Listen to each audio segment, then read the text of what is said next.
Our literal physical ancestors have been here before everyone else. Before gorillas, before oak trees, before sharks, before mosses and mushrooms, and even before bacteria.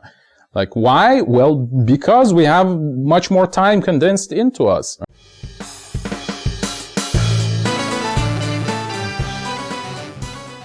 Greetings, this is Eugene the Philosopher, the greatest living philosopher after the unfortunate passing of Quentin Robert de Nameland, who has been the greatest living philosopher before me.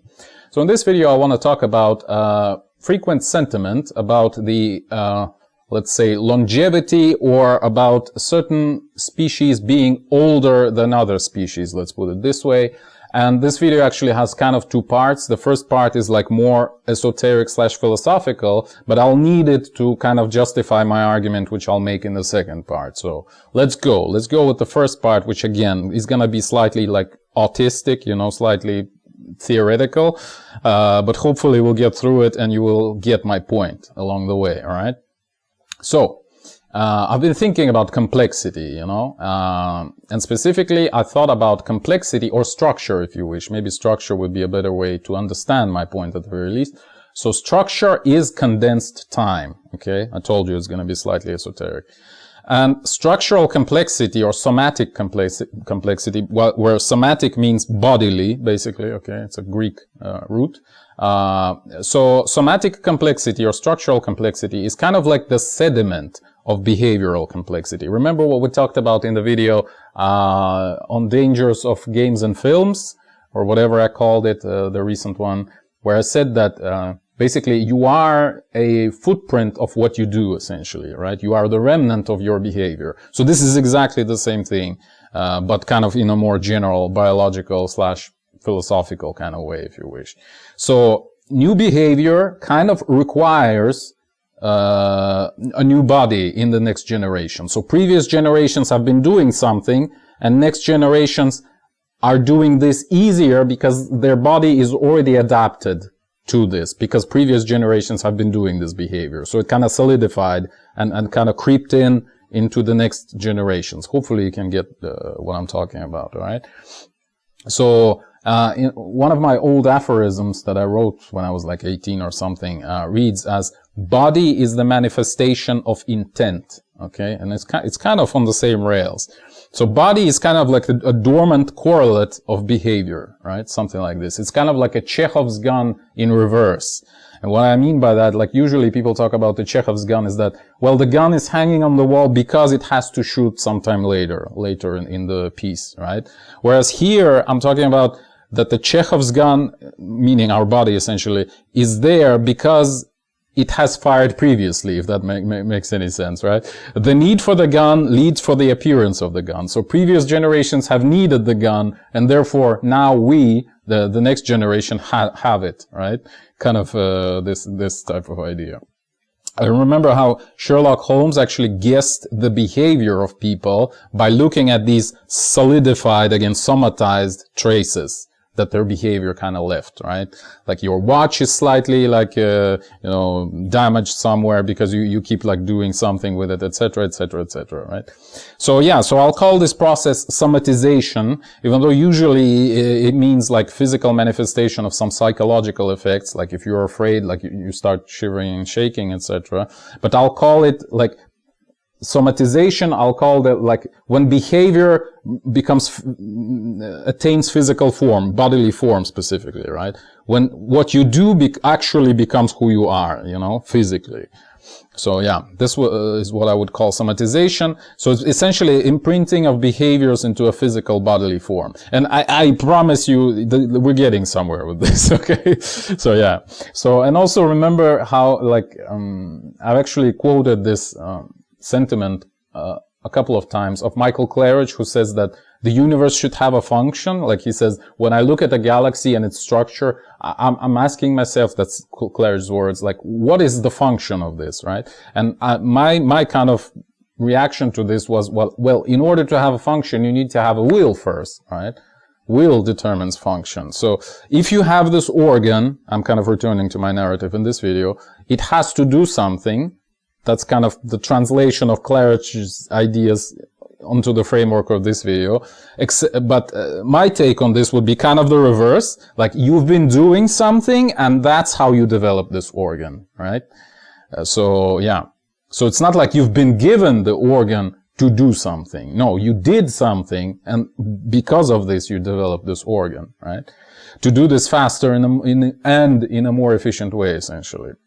And this approach to evolution is actually called Lamarckism, right? Jean-Baptiste, I think, Lamarck was the author. With like, there are famous anecdotes about, like, for example, his idea about how, giraffes were like reaching out for the branches or whatever of tall trees, and that's how they developed a longer neck. This is essentially what I'm talking about, okay?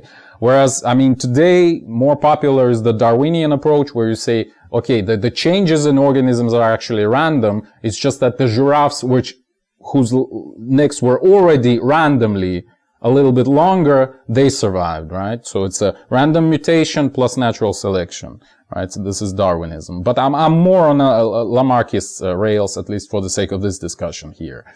And remember also, in case you're curious about my opinions on evolution, I have a video about this. I think it's called Evolution versus Intelligent Design or something like this. I'm gonna link it in the description anyway.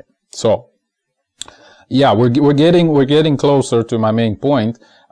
We've talked about how structure / body, or complexity of a body, is kind of a remnant of a behavior, right? Of the inhabitant, if you wish, of this body, or the body itself, at least speaking in reductionistic terms. And I would claim that perhaps, again, this is kind of a philosophical / intuitive point, that memory is condensed time as well, if you think about it, right? The memory is like some process packed into some entity, like a memory box, right? Like, again, supposedly a bunch of connections between your neurons, but it could be something else either way. I'm not really interested in details here, but I think this point has some merit, that memory, not only the structure is condensed time, like your body kind of shows what the generations before you have been doing. That's why you have these organs and not the others, right? And your memory is also kind of a condensed version of what has been happening previously, right? So yeah, so your body itself, in a way, is a long-term memory device, okay? So it kind of holds the memories of previous generations, though not in an Assassin's Creed style, right? But in a more kind of anonymized type of way, if you know what I mean. Again, don't take it like too literal, too serious. Like I'm kind of just trying to give you, with the broad strokes, kind of some intuition here, okay? Or we can use a computer analogy where RAM, is that how you pronounce it? Random access memory, right? Is your own memory. Whereas the disk memory, the HDD or SDD or whatever you use now, is your body, right? So long-term memory, the disk is your body, whereas RAM is your own memory, you as an individual, right? And so the genes and epigenetic machinery and whatever else controls your body are part of this disk, the long-term memory, right? So this is kind of what we have here.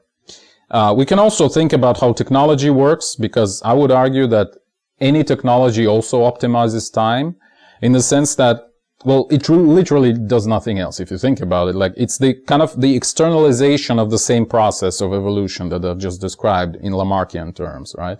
So instead of evolving, just as an example, instead of evolving a very like robust and solid hand to crush things, we just manufacture a hammer and we crush things with it, right? So we no longer have to adapt our own bodies to this particular task at the very least, all right? Which obviously makes people, I mean humans, incredibly adaptive, right? So yeah, it's what Karl Marx actually called inorganic body of civilization, right? The tools and instruments that we use.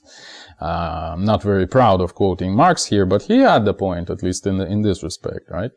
Not in many others, sadly. So yeah. Or take AI as an example. So it's kind of the same externalization of evolution, if you think about it, but in the societal sense, specifically in the sense of learning.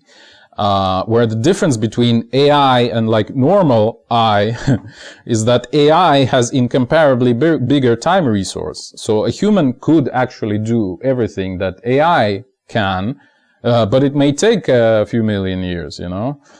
Whereas AI had this time on its servers when it was training. So it's that simple, right? So again, we're externalizing the learning process, essentially. But it's arguably it's kind of the same evolution in a bottle, so to speak, right? Yeah.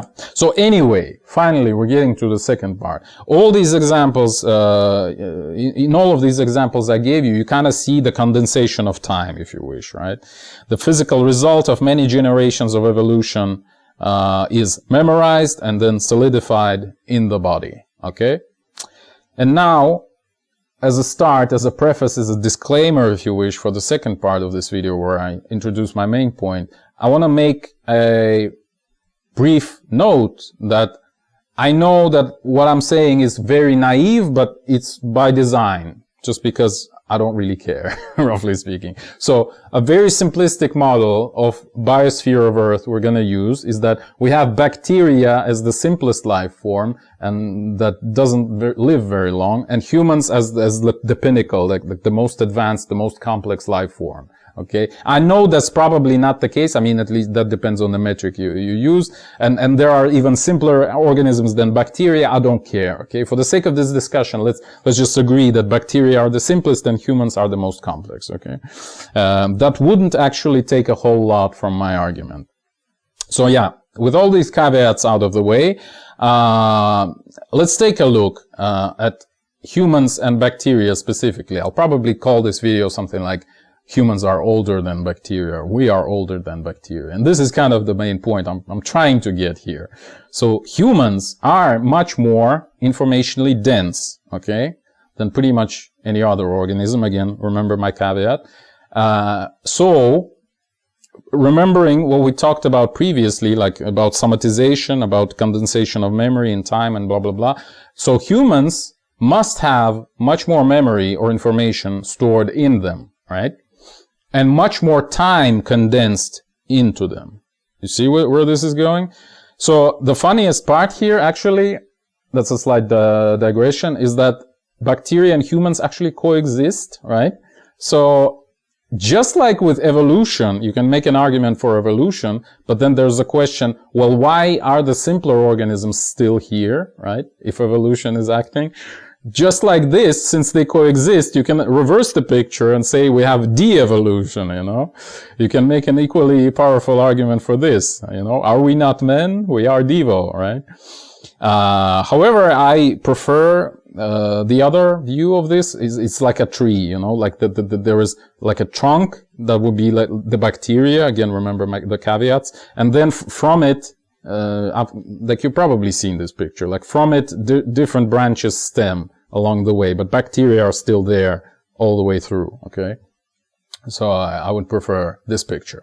But anyway, given what we talked about before, I think the conclusion here is inevitable, right? That humans are actually much older than bacteria, at least in this specific, like let me reformulate it in this way. Like any individual human today is much older, in fact almost infinitely older than any bacteria today. And not just in the sense of individual lifespan, like again, bacteria, I mean, they die very quickly, but in the sense of like actual generational antiquity, a bloodline antiquity, if you wish, you know. So humans, again, if we assume they're the most complex, are like the top of aristocracy of the biosphere, you know. We have the longest bloodline. We have the most time condensed into us. We've, you know, we've been there, basically, you know. The argument is, like, humans have so much more of these internalized, condensed, somatized memories, which means that we've been around, right? So, don't think we're just, like, thrown into the world like existentialists say, for example, you know, like in the philosophy of existentialism, there is this concept of Geworfenheit, you know, a German word, which means kind of being thrown into the world. It's like you suddenly wake up in the world and you have no idea what is going on, right? That's kind of the main pathos of existentialism, but it's completely wrong, right?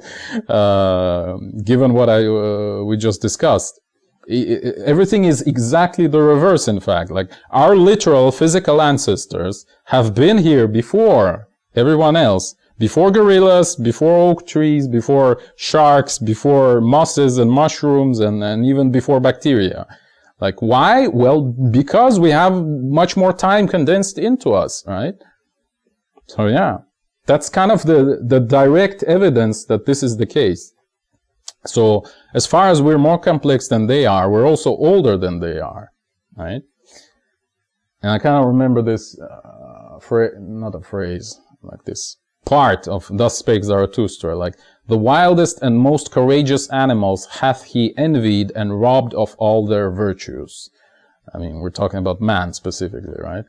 So the wildest and most courageous animals hath he envied and robbed of all their virtues. So a human kind of has in him all of this, right? Condensed, somatized. Because all of these behaviors were demonstrated by his previous generations, which kind of means that, you know, we've been through all of this, right? So we are the oldest, actually. Yeah. And there's no reason not to use this. I mean, this generational ancestral memory, as we've talked about in my video Vibe Knowledge. I finally remembered the title. I'm kind of referring to my other video where I forgot it. So see the link in the description where I talk about how, you know, you can use, actually, you can tap into this generational memory that people usually call like gut feeling or intuition or, you know, other things like that. But yeah, it's in you. It's on your hard drive, you know, in this body, right? Yeah. It's the recorded memories of previous generations, if you wish. All of that they have overcome. I mean, since we're speaking in Nietzschean terms. And this is kind of an empowering and optimistic take, right? In a time when optimistic takes are few and far between, which is kind of good. And also, paradoxically, it's kind of a Lovecraftian take, if you think about this. Watch my very old video about Lovecraft, Layers of Lovecraft. So at least it goes, the argument, I mean, on the same rails. That, you know, in the universe of Lovecraft, the ancient gods are the most powerful, right? The most ancient beings are the strongest. And this is kind of exactly what we have here, except we are the most ancient beings, at least according to me, right? At least among the beings that we have observed to this date, right? So yeah, so for Lovecraft, age kind of equals power, and in this respect, it's not surprising that humans have so much power, because we are so old, right? We've been around, we've been through a lot, like God knows how many generations before. Yeah. So, and this will remain the case as long as we don't discover something even more complex. So, until then, we can consider ourselves the oldest and the most powerful. Yeah. Thank you for watching. The eons are closing.